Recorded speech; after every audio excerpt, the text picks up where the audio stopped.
Oye, ese loco piensa que el suelo es un río y se puso a nadar. Le voy a decir que se salga de ahí.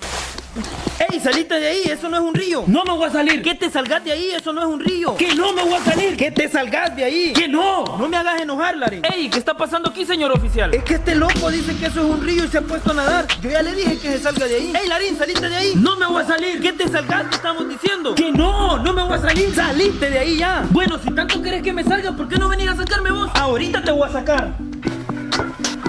Pero no está muy hondo ahí, ¿verdad? No, no está muy hondo. Ahí voy.